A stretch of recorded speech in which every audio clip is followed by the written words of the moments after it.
guys and welcome back to my channel सिर्फ IS। तो दोस्तों, world history by vision IS की series में आपका बहुत बहुत स्वागत है। मैं प्रसन्ना वर्मा आज आपके सामने इसका लेक्चर लेकर आई हूँ, जिसमें हम यूरोजोन और उसके कुछ और रिलेटेड टॉपिक्स को आगे कवर करेंगे। तो ये जो स्टोरी हमारी चल रही है उसी का कंटिन्यूएशन है। तो शुरू करने से पहले चैनल को सब्सक्राइब जरूर करिएगा और बेल आइकन जरूर प्रेस करिएगा ताकि आप इन सब चीजों से बिल्कुल अवेयर रहें। चलिए दोस्तों, तो हमने आपको लास्ट तक काफी चीजें बताई थी, चैलेंजेस बताए थे 2008 की इकोनॉमिक क्राइसिस के बाद में क्या थे, और मैंने जैसे आपको लेक्चर खत्म होते होते ये भी बताया था कि हम यूरोजोन को बताएंगे कि एक्चुअली यूरोजोन क्या है।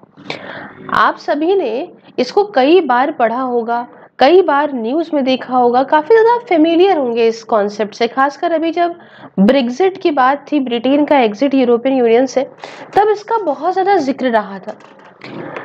तो देखिए दोस्तों, इसके अंदर 17 नेशंस हैं, ठीक है। 28 नेशंस में थे, 17 नेशंस हैं जिन्होंने यूरो को, जो यूरो करेंसी है, उसको अडॉप्ट करा अपनी कॉमन करेंसी के तौर पर कि भैया हम सारे जो देश हैं उन सब की एक कॉमन करेंसी होगी, वो होगी यूरो। और यूरो को ही इन्होंने एक सिंगल करेंसी के तौर पे जो है लॉन्च किया 1999 में। अब क्या हुआ, ब्रिटेन और डेनमार्क इन्होंने अपनी मर्जी से खुद को अलग रखा, ठीक है, कि द ऑप्ट आउट स्टेट्स के तौर पे। ये रीजन ये था कि भाई हम अपनी इकोनॉमिक सोवेरेनिटी चाहते हैं, हम नहीं चाहते कोई हमें इंटरफेयर करे, ठीक है। बाद में तो फिर देखिए ना, ब्रिटेन ने इससे अलग भी हो लिया, एक अलग की बात है, लेकिन मतलब यूरोपियन यूनियन से अलग हो गया, लेकिन ब्रिटेन ने खुद को इस यूरो जोन से भी अलग रखा। अब क्या हुआ, डेरोगेशन स्टेट्स ये यूरोपियन यूनियन की मेंबर नेशंस, वो मेंबर नेशंस थे जो कि ले रहे थे कदम अडॉप्ट करने के लिए यूरो को, और सारे ही यूरोपियन यूनियन के मेंबर के नेशंस एक्सेप्ट जो ऑप्ट आउट स्टेट्स थी। कौन सी ऑप्ट आउट स्टेट्स थी? एक ब्रिटेन और दूसरी डेनमार्क, ठीक है। एक्सेप्ट दीज टू स्टेट्स, ठीक है, इन सब ने क्या करा, इन्होंने यहाँ पे अडॉप्ट करा यूरो को। क्लियर है, समझिए। और यूरोपियन यूनियन जो मेंबर नेशंस थे एक्सेप्ट ऑप्ट आउट स्टेट्स और भी थी, इन्होंने अडॉप्ट करा यूरो को। हालांकि हर एक मेंबर को टाइम दिया गया था कि आप जो है कदम उठाइए to be eligible to adopt euro. मतलब ऐसा नहीं है सबको ऐसे ही उठा लीजिए, है ना। उसमें जो भी कदम उठाइए आप प्रॉपर अपने मेजर्स लीजिए, तब आप जो है एलिजिबल होंगे यूरो को अडॉप्ट करने के लिए। मतलब उनको टाइम दिया गया कि अपने हिसाब से जो भी कन्वर्जेंस क्राइटेरिया है अपना मीट करें।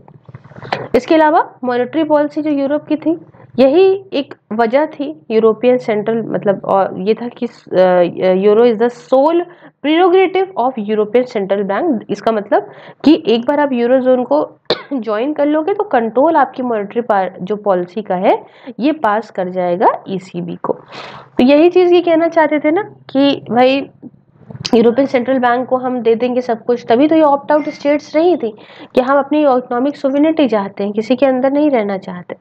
खैर, तब आप कहेंगे कि मैम थोड़ा सा बताइए कि यूरो वर्सेस इकोनॉमिक और मॉनेटरी यूनियन, है ना। यहाँ पे तो ये टॉपिक नहीं लिखा है, लेकिन मैं आपको बता रही हूँ कि अगर यूरो वर्सेस इकोनॉमिक या मॉनेटरी यूनियन, तो सारे ही जो यूरोपियन यूनियन के मेंबर स्टेट्स हैं ये पार्ट है इकोनॉमिक और मॉनेटरी यूनियन का। इसका मतलब कि एक दूसरे के साथ कोऑर्डिनेट करते हैं अपनी इकोनॉमिक पॉलिसीज में, ताकि यूरोपियन यूनियन का as a whole European Union का फायदा हो।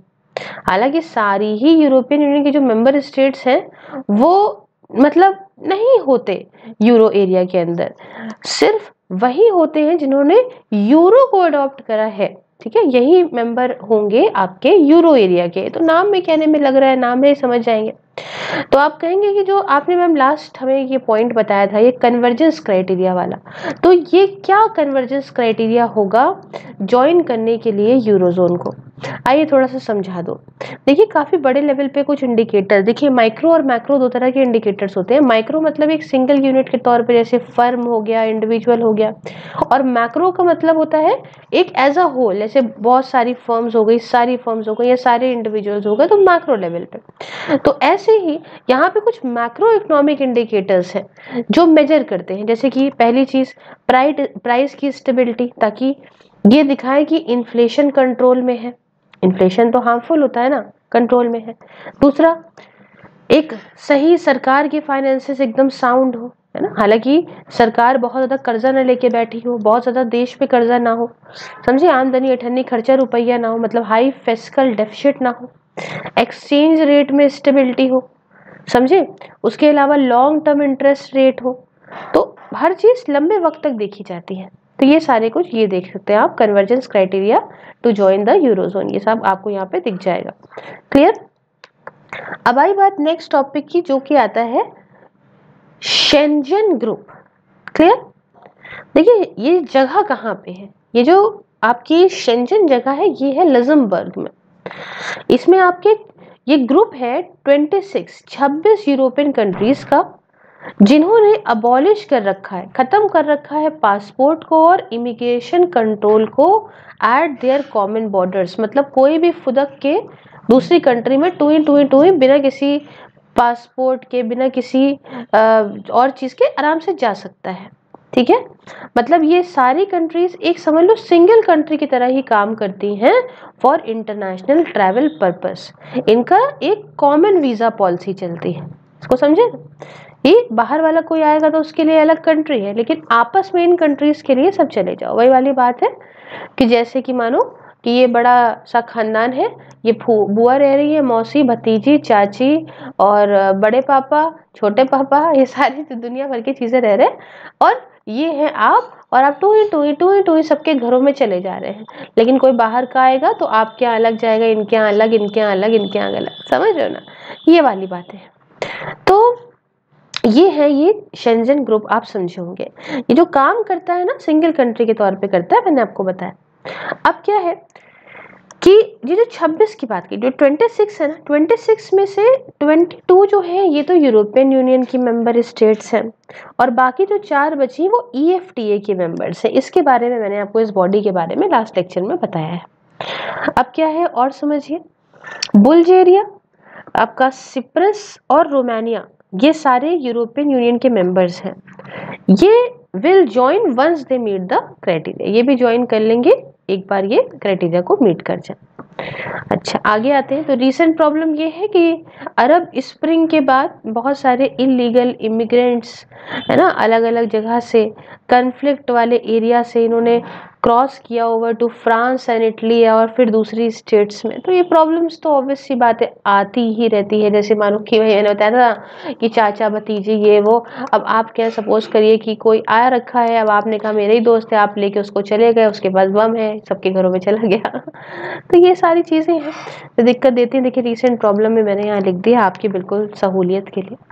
अब आई बात डीकोलोनाइजेशन। तो देखो अगर मोटा मोटा हम समझें, कोलोनाइजेशन ने इम्पैक्ट किया अफ्रीका को कुछ तरीके से। जैसे कि जो वाइट सेटलर्स थे वो बहुत अमीर बन गए और उन्हें अपने ब्लैक नेटिव्स को बहुत एक्सप्लॉइट करा। स्लेवरी जो थी वो बहुत भर गई पूरे ही देश के अंदर, कॉन्टिनेंट के अंदर अगर देखें पूरे जो है स्लेवरी बहुत प्रिवेलेंट हो गई। बहुत बहुत भारी मात्रा में कॉलोनियल पावर्स ने लोगों को मारना शुरू करा, ब्लैक्स को मारना शुरू करा। पॉलिसी डिवाइड एंड रूल की, इसकी वजह से बहुत प्रॉब्लम्स क्रिएट हो गई आज़ादी के बाद। बहुत ज़्यादा एजुकेशन को, हेल्थ को नेग्लेक्ट करा गया, और इस कोलोनिज्म की वजह से इकोनॉमिक डेवलपमेंट भी बहुत पीछे रह गया। तो ये सारी बातें तो है ही। अब एक चीज समझिएगा, वर्ल्ड वॉर 2 को लड़ा गया था एलीट पावर्स के बीच में, आपको पता है इस बात पे, डेमोक्रेसी और सेल्फ रूल को लेके।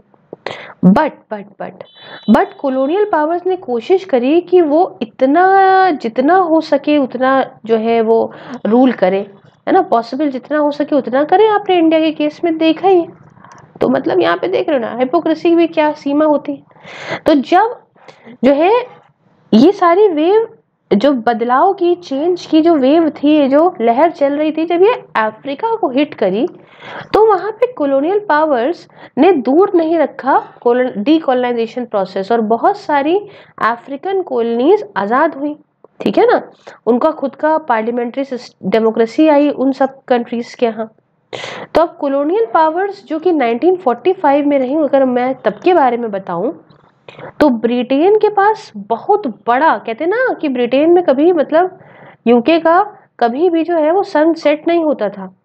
तो ब्रिटेन जो है उसकी लार्जेस्ट कॉलोनियल एम्पायर था, विद कॉलोनीज उसकी एशिया में, अफ्रीका में, कैरिबियन में। उसके दूसरे नंबर पे फ्रांस के पास भी बड़ी भारी मात्रा में था, उसमें अफ्रीका, इंडो चाइना की कॉलोनीज भी थी, और बाकी और भी कॉलोनियल पावर थी अफ्रीका के अंदर। जैसे अफ्रीका बड़ा था ना, तो बेल्जियम भी, पोर्तुगल भी, स्पेन, इटली, है ना, वाइल नीदरलैंड ने रूल किया था डच ओवर ईस्ट इंडीज पे। तो अब what are the triggers for decolonisation in Africa, ठीक है ना, क्या वजह है, अब यहाँ समझिए। ये हुआ 3 फैक्टर्स की वजह से। पहला नेशनल मूवमेंट की वजह से, दूसरा वर्ल्ड वॉर 2 की वजह से, ठीक है, और यहाँ पे बाकी के जो फैक्टर्स थे, जो वो मान लो यूएस से, यूएसआर से, यूएन, ये भी कुछ वजहें थी। हालांकि ब्रिटेन को देखिए इतना जरूर पता था कि ये अपना इन्फ्लुएंस अपनी पुरानी वाली कॉलोनीज के ऊपर तो रख लेगा, उनके आज़ाद होने के बाद भी रख देगा। कैसे? By keeping under Commonwealth. तभी तो यहाँ आवाज उठी थी, क्रिटिसिज्म हुआ था जब इंडिया ने ज्वाइन किया था, है ना, कि ये नियो कॉलोनिज्म की तरफ बढ़ रहा है, ऐसा है वैसा है, सोवेनिटी हर्ट हो जाएगी। अभी फिलहाल तो हमारे रिश्ते फिर से इससे यूके से गड़बड़ा रहे हैं। अभी देखा आज की न्यूज, आज की क्या, इधर हाल फिलहाल की न्यूज। खैर चलो, तो अब इसमें जो मैं मेन टॉपिक आपको पढ़ा रही थी कि what were the triggers for decolonisation in Africa, तो इसमें सबसे पहला है नेशनलिस्ट मूवमेंट। वहां पे क्या था कि वर्ल्ड वॉर 2 से पहले सिर्फ इंडिया ही, वियतनाम ही और ईस्ट इंडीज ही, यही 3 जो थी इनका स्ट्रॉन्ग नेशनलिस्ट मूवमेंट थे। लेकिन यहाँ पे वर्ल्ड वॉर 2 ने इस नेशनलिज्म को और बढ़ाया। क्यों? क्योंकि सोल्जर्स इन कॉलोनीज से ये जब पहुंचे लड़ने के लिए ना वेस्ट में और कॉलोनियल वर्ल्ड में, तो इनको ये लगा अरे भैया एक्सेस पावर जो है इतना हमें दबाती है, अरे ये सब भी हार सकती हैं, ये सब भी। क्योंकि देखो लोगों को क्या लगता है, जैसे मान लो खली सामने खड़ा हो जाए आपके आगे, तो आपको लगेगा कि इसको तो मैं हरा ही नहीं सकता, वो सबको मारेगा पीटेगा, सब उससे डर के रहेंगे। लेकिन एक कोई खली से बड़ा अगर आ जाए और खली को मान लो हौंक दे रखे, हाँ, तो आपको लगेगा नहीं ये भी हार सकता है, एक उम्मीद जगेगी ना, तो कोई बात नहीं, फिर हम लोग भी लोग कोशिश करें इसे हराने की। सेम वैसे वैसे कहते हैं मन के हारे हार, मन के जीते जीत। तो जब अलग अलग कॉलोनीज से सोल्जर लड़ने गए, तो उन्होंने देखा कि अरे यार भैया, हम तो मतलब ये लोग जो लड़ रहे हैं लोग, ऐसा नहीं है हम इनको हरा नहीं सकते, इनको भी हरा सकते हैं, ये भी पीटे जा सकते हैं। तो इसलिए अपनी अपनी कंट्री में नेशनलिज्म की भावना और बढ़ी। दूसरी वजह थी वर्ल्ड वॉर 2, कि जापानीज का जो सक्सेस था उससे ये बदलाव कर कि भैया ये इम्पॉसिबल है, जैसे मैंने बताया ना, इम्पॉसिबल है डिफीट करना इन पावर्स को। तो ये सामने दिखा कि अरे नहीं भाई, पॉसिबल है ना, पॉसिबल है। और कुछ यूरोपियन कॉलोनीज ने भाई लड़ा अगेंस्ट द जापानीज इन्वेशन। इन्होंने गुरिल्ला टैक्टिक्स, भाई वही वाली बात है कि किसी के साथ लड़ो, किसी के वो जो सीखोगे तो है ही है ना, और वो सीख के हो सकता है तुमसे खराब हो तो तुम्हारे ऊपर भी यूज हो जाए। ये वजह यूरोपियन पॉलिसीज, प्रोपोगंडा जो चला वर्ल्ड वॉर 2 के टाइम पे, इससे कॉलोनियल लोग बहुत ज्यादा एक्सपेक्ट करने लगे थे कि भाई एक बार ये सब खत्म हो जाए तो हमको आजादी मिल जाएगी, है ना। तो ये सारी बातें ये आप देखते जाइए, ये सब हमने लिख दिया यहाँ पे, आप उसके लिए परेशान ना होइएगा। उसके बाद अटलांटिक चार्टर 1941 का, जिसके अंदर प्रॉपर डिक्लेरेशन था यूनाइटेड नेशंस का, है ना, उसमें था किस तरह से वर्ल्ड होगा वॉर के बाद। और उसके अंदर 2 इंपॉर्टेंट पॉइंट्स ये थे कि कोई भी टेरिटोरियल एक्सपेंशन नहीं होगा, मतलब एक कंट्री दूसरी कंट्री को हड़पेगी नहीं, और अपना, और दूसरा सेल्फ रूल, कि सारे लोगों के पास हक होगा कि वो अपनी सरकार खुद की बना सके, ठीक है। और ये जो वॉर होती है ना, चाहे जिस भी तरह से हो, आपका खुशहाल जीवन चल रहा होगा, आपका डिवोर्स होने वाला होगा, तो आप इतना पैसा खर्चा करने लग जाओगे, आपके यहाँ घर परिवार में लड़ाई हो जाएगी तो पैसा, तो लड़ाई से हमेशा पैसा जाता है, इनस्टेबिलिटी आती है। और वॉर के बाद भी यूरोप जो है वो बहुत कमजोर हो गया था, मिलिट्री वाइज भी, इकोनॉमिकली भी। मिलिट्री वाइज तो चलो कॉलोनी ना होती तो क्या होता उसका, ठीक है। तो इससे ब्रिटेन की पॉलिसी भी चेंज हुई कि अरे छोड़ो यार, आज़ादी दो, क्या वहाँ सबको नौटंकी करते फिरे, जब तक आदमी मजबूत होता है तब तक होता है। फिर लास्ट में एक पॉइंट आता है आउटसाइड प्रेशर का। जैसे यूएस यूएस कुछ चाहता था, उसके मन में कुछ चीज थी कि यार भैया फ्रीडम स्ट्रगल की तरफ उसका थोड़ा सा झुकाव था, है ना, क्योंकि वो खुद भी एक कॉलोनी रहा पास्ट में। एक्चुअली एग्जैक्टली मैं बताऊं तो कभी भी मतलब अगर आप डीप फैक्ट ये जानो तो यूएस कभी टेक्निकली तो छोड़ दीजिए, अगर हम प्रैक्टिकली देखें तो कभी वो यूके की कॉलोनी नहीं रहा, एक अलग की बात है। लेकिन तब भी उसको कहते हैं क्योंकि कुछ वक्त तक उसका जो है उस पे लोगों का आना, सेटल होना और दबाव बनाना, तो उसको कह देते हैं कि हाँ चलो, यूएस ने भी एक बार खुद को दबा था। तो इस वजह से यहाँ पे उसका जैसे होता क्या है कि किसी आप पे कोई गम होता है, गुजरता है, तो आप नहीं चाहते, आप समझ पाते हो कि दूसरे पे क्या गुजर रही होगी। तो सेम चीज यूएस का। अब यूएस वर्ल्ड वॉर 2 के बाद हो गया था मजबूत, समझ रहे हो ना। तो जब मजबूत हो चुका था तो वो चाहता था कि भैया चलो दूसरों को भी आजादी मिले, और इसका दबदबा था तो उसकी बात सुनने लायक थी।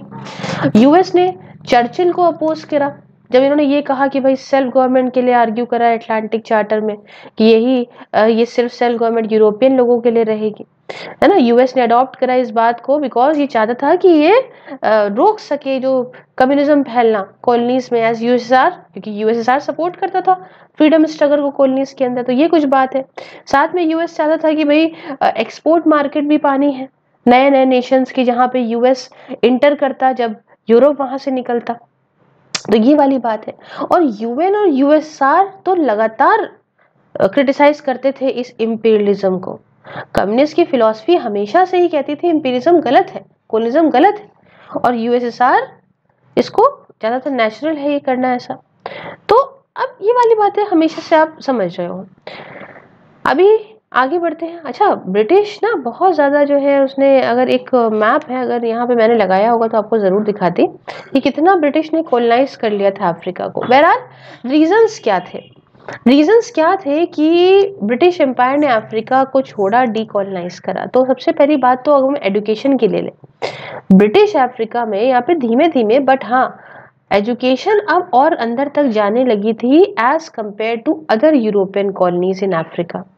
और दूसरा अफ्रीका का नेशनलिज्म, कि अफ्रीका का नेशनलिज्म बढ़ा। क्यों? क्योंकि भाई पढ़ा लिखा दोगे तो लोगों को समझ में आएगा ना कि लिबर्टी क्या है, इक्वालिटी क्या है। मतलब अगर कोई पढ़ा लिखा नहीं है तो वो बेवकूफ है बेचारा, उसको तुम कैसे भी कर लो, लेकिन पढ़े लिखे को तुम बेवकूफ इतनी जल्दी नहीं बना सकते। अब जब तुम्ही ने जाके पढ़ा लिखा दिया तो लोगों को समझ में आने लगा, वो अपने बच्चों को बताने लगे, वो और सीखने लगे। तो एजुकेशन की वजह से अवेयरनेस फैली इस रेशियल डिस्क्रिमिनेशन के अगेंस्ट। अभी किसी गरीब आदमी को किसी पिछड़े जगह पे जाके तुम किसी को दबा सकते हो, लेकिन अगर उसी रंग रूप का आदमी तुमको अमीर में मिल जाए, पढ़ा लिखा मिल जाए, तो तुम उसको दबा नहीं सकते, वो तुम्हें दबा देगा। तो ये चीज यहाँ पे हुई। और ब्रिटिश कमजोर थे वर्ल्ड वॉर 2 के बाद और चाहते थे कि अच्छे रिलेशनशिप रहे कॉमनवेल्थ कंट्रीज के साथ में, इसलिए ये चाहते थे कि चलो भैया इनको आजादी ही दे दो, वही सही है। तो अब ब्रिटिश पॉलिसी ऑफ डीकॉलोनाइजेशन की बात करें तो 1945 से 51 तक लेबर पार्टी थी पावर में ब्रिटेन के अंदर, ठीक है, 1945 से 51 तक। और ये चाहती थी कि चलो आजादी दे देते हैं, क्योंकि इनको इतना पता था कि हम अच्छे तब भी हम अपना दबदबा बना के रख सकेंगे, ब्रिटिश का इन्फ्लुएंस रख सकेंगे। उसके बाद 51 से 57 तक, मतलब 51 के बाद ब्रिटिश ने पॉलिसी ऑफ डिलेइंग इंडिपेंडेंस करी। मतलब इन्होंने कहा कि चलो ठीक है, आप लोग सोवेरियन अपना रूल कर लो और धीमे धीमे धीमे धीमे धीमे धीमे, मतलब अभी देते हैं अभी देते हैं, है ना, आजादी देते हैं ऐसा। तो इसलिए अफ्रीकन प्रोटेस्ट तो कर ही रहे थे, वायलेंटली करने लगे इंडिपेंडेंस के लिए अब। तो ये बात थी। और ब्रिटिश पॉलिसी जो वेस्ट अफ्रीका में थी वर्सेस ईस्ट अफ्रीका और सेंट्रल अफ्रीका जो रही 1957 तक, उसमें क्या था कि डेमोक्रेटिक प्रोफाइल लिंक विद डीकॉलोनाइजेशन। मतलब वेस्ट अफ्रीका के पास बहुत ही कम यूरोपियन सेटलर्स थे और ईस्ट अफ्रीका के पास अच्छे सेटलर्स थे, वाइल सेंट्रल अफ्रीका के पास मैक्सिमम कॉन्सेंट्रेशन था सेटलर्स का। इंडिपेंडेंस आजादी से जनरली शांति से पाई जा सकती थी वेस्ट अफ्रीका में, और ये कुछ मुश्किल से पाई जा सकती थी ईस्ट वाले हिस्से में, है ना। और बहुत हाई डिफिकल्टी थी इस सेंट्रल वाले हिस्से में। तो बहुत वेस्ट में इजी से, ईस्ट में मुश्किल से, सेंट्रल में बड़ी मुश्किल से। और ब्रिटेन एक प्रो इंडिपेंडेंस था वेस्ट अफ्रीका को लेके। क्यों? क्योंकि यहाँ पे बहुत कम सेटलर्स थे। तो ब्रिटेन कोशिश कर रहा था कि अफ्रीका के अंदर इंडिपेंडेंस को जितना डिले करे उतना करे, खासकर ईस्ट वाले और सेंट्रल वाले हिस्से में। क्यों? क्योंकि वहां पे जो सेटलर्स थे यहाँ से आए, उनकी ज्यादा मात्रा में पॉपुलेशन थी। साथ में सेटलर्स चाहते थे कि ब्रिटिश का प्रेजेंस हो, ताकि इनका तो ऑब्वियस सी बात है कि फूफा हमारे अगर बदमाश है तो हमारा दबदबा होगा। तो वही वाली बात है, नहीं क्या कहते हैं, चचा विधायक है, फूफा बदमाश, चचा विधायक है तो हमारा दबदबा होगा। तो वैसे ही जहाँ रह रहे हो, अगर उस पर ब्रिटिश का इन्फ्लुएंस है और ब्रिटिशर्स रह रहे हैं, तो वो अपना सुप्रीमेसी में रहेंगे। तो वो भी चाहते थे इनकी लाइफ सही रहेगी, नहीं तो उठा के पीटे जाएंगे। उसके बाद इवन जब ब्रिटिश ने कंसिडर करा इंडिपेंडेंस को एक ऑप्शन के तौर पे, तो ब्रिटिश ने ये दबाव डाला कि जो पोस्ट इंडिपेंडेंस गवर्नमेंट है ये मल्टी रेशियल गवर्नमेंट हो, जिसमें अच्छा खासा रिप्रेजेंटेशन हो एशियंस का और यूरोपियन सेटलर्स का। ठीक है, तो अब कहानी आती है जो हम नेक्स्ट में कंटिन्यू करेंगे, पोस्ट 1957 और विंड ऑफ चेंज, क्या बदलाव की लहर चली, सब जानेंगे। फिलहाल कैसा लगा आपको लेक्चर, आप मुझे कमेंट में बताइए। अच्छा तो do like share and subscribe. जल्दी मिलती हूँ नेक्स्ट वीडियो में। जय हिंद, जय भारत।